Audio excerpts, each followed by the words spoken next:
Académie de robotique TIDA chapitre 2, séquence de rêve 1 lycée Caméléon, épisode 2, 05 juillet 2021. Notre route du papier du samedi a commencé à 5 heures du matin. Mon père m'a déposé avec ma sœur cadette Abigail, un garçon manqué de 10 ans, du côté nord de l'entrepôt.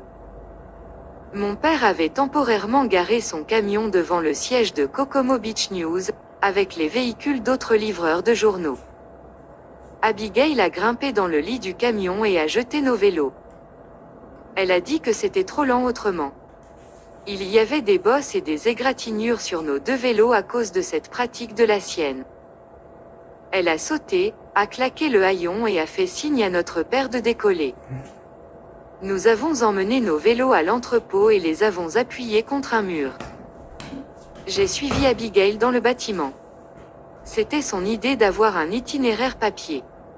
Mes parents m'avaient confié la tâche sacrée de la protéger.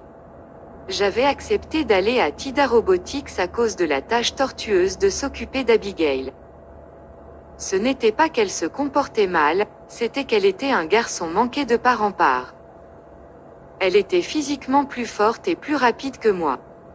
Nous nous sommes dirigés vers le comptoir, où Madame Bellefonte, la secrétaire, a placé 2 piles de journaux devant Abigail. Nous l'avons remerciée et nous sommes sortis. Nous avons rapidement enroulé les journaux, les avons attachés et en avons chargé dans les paniers avant de nos vélos. Le reste, nous le mettons dans nos sacs à dos. Abigail a mis son casque et a décollé. Je me suis précipité et j'ai roulé après elle. Abigail, attends. Comme à chaque fois que je lui avais demandé de faire quelque chose, elle m'a ignoré. Elle m'attendait au sommet d'une colline à l'intersection de Jessie Lane et King Hawaiian. J'étais totalement essoufflé et à bout de souffle. Son itinéraire a commencé sur King Hawaiian, une route plate d'1 kilomètre de long avec de nombreux chiens déchaînés. Abigail a jeté des journaux dans les cours avant de ceux qui se sont abonnés. Elle se rappelait très bien qui s'était abonné et qui ne l'avait pas fait. Une fois, elle m'a fait récupérer une copie dans la cour d'un non-abonné que j'avais jeté là par erreur. C'était aussi l'une des maisons avec des chiens en laisse. Nous arrivâmes à un rond-point dont les bras s'étendaient sur 3 autres rues. Nous avons tenu bon. King Hawaiian est devenu Kokomo Beach Road. Seuls 25 foyers y sont abonnés. La route a subi une dégradation de 3%. J'ai eu beaucoup plus de facilité sur cette route. Au moment où nous avons atteint la maison de notre dernier abonné, le soleil s'était complètement levé et il faisait jour. À l'intersection suivante, notre maman nous attendait avec la camionnette familiale. À 9 heures, Abigail et moi avons terminé nos tâches ménagères et nos responsabilités du samedi, nous étions maintenant libres de corvée. Abigail était dans le salon avec nos autres frères et sœurs plus âgés, Lynn, 14 ans, et Enoch, 16 ans. Ils jouaient à des jeux vidéo. Le seul son entendu venait d'Abigail. J'étais dans la chambre de mes parents. J'utilisais leur ordinateur de bureau pour Skype avec mes coéquipiers. Nos progrès en beignets avaient été annoncés à nos parents par le directeur Jacqueline. Les visages d'Isaiah et de Valérie se dessinaient avec tristesse. Jade parlait de son agacement face à l'incident de piratage. Jusqu'à présent, notre plan pour percer le coffre de TIDA était tout sauf complet. Rien que l'idée de devoir retourner au King Hawaiian Junior High School et de m'occuper d'Abigail tous les jours après l'école m'a fourni une motivation extrême. Finalement, nous avons décidé de nous retrouver au Venu Bowling au sommet de TIDA Robotics. Kai et Maoi avaient rejoint l'équipe Barbie Doll dans ses efforts pour faire des ravages dans l'équipe David et l'équipe Sakura. Nous devions nous retrouver à midi. Jade a dit qu'elle avait quelque chose dans la manche. Au moment où je suis sortie de ma chambre, j'ai vu mes parents attendre dans le couloir avec Abigail. Ils voulaient que je garde ma sœur cadette. Toute protestation de ma part ne ferait que les faire remettre en question ce que je préparais. Je devais garder secret le plan de l'équipe Barbie Doll. J'ai donné un coup de pouce à mes parents. Tout d'abord, Abigail et moi avons fait du vélo jusqu'à Maritime Rentals pour rencontrer Kai et Maoi. Comme d'habitude, le magasin était occupé par des clients qui louaient, revenaient ou essayaient du matériel.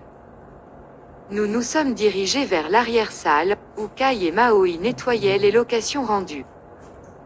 Nous nous sommes fait un clin d'œil et avons hoché la tête. J'ai attrapé 2 balais et en ai donné un à Abigail. Elle l'a accepté avec prudence et a dit qu'elle devrait être payée pour son temps et son travail. Nous avons commencé à balayer, elle a balayé un côté de la pièce, et...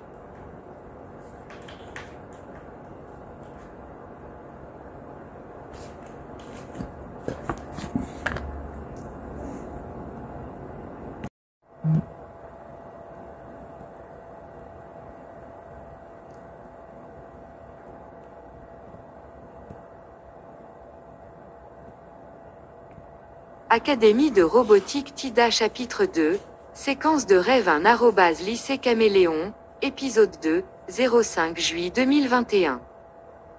Notre route du papier du samedi a commencé à 5 heures du matin.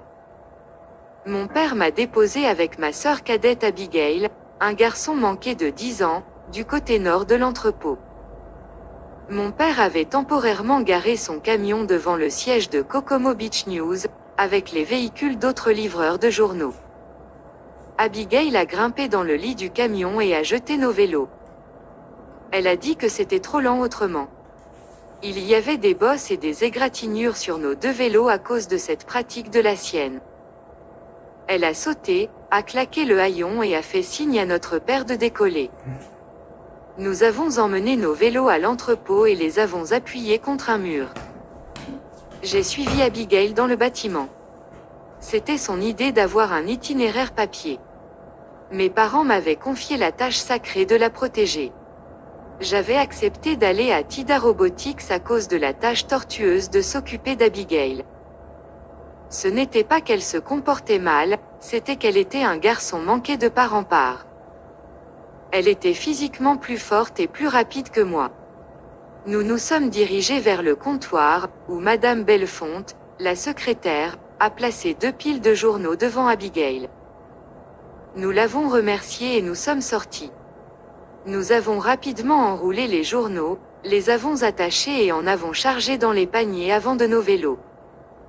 Le reste, nous le mettons dans nos sacs à dos. Abigail a mis son casque et a décollé. Je me suis précipité et j'ai roulé après elle. Abigail, attends. Comme à chaque fois que je lui avais demandé de faire quelque chose, elle m'a ignoré. Elle m'attendait au sommet d'une colline à l'intersection de Jessie Lane et King Hawaiian. J'étais totalement essoufflé et à bout de souffle. Son itinéraire a commencé sur King Hawaiian, une route plate d'1 kilomètre de long avec de nombreux chiens déchaînés. Abigail a jeté des journaux dans les cours avant de ceux qui se sont abonnés. Elle se rappelait très bien qui s'était abonné et qui ne l'avait pas fait. Une fois, elle m'a fait récupérer une copie dans la cour d'un non-abonné que j'avais jeté là par erreur. C'était aussi l'une des maisons avec des chiens en laisse. Nous arrivâmes à un rond-point dont les bras s'étendaient sur 3 autres rues. Nous avons tenu bon. King Hawaiian est devenu Kokomo Beach Road. Seuls 25 foyers y sont abonnés. La route a subi une dégradation de 3%. J'ai eu beaucoup plus de facilité sur cette route. Au moment où nous avons atteint la maison de notre dernier abonné, le soleil s'était complètement levé et il faisait jour. À l'intersection suivante, notre maman nous attendait avec la camionnette familiale. À 9 heures, Abigail et moi avons terminé nos tâches ménagères et nos responsabilités du samedi, nous étions maintenant libres de corvée. Abigail était dans le salon avec nos autres frères et sœurs plus âgés, Lynn, 14 ans, et Enoch, 16 ans. Ils jouaient à des jeux vidéo. Le seul son entendu venait d'Abigail. J'étais dans la chambre de mes parents. J'utilisais leur ordinateur de bureau pour Skype avec mes coéquipiers.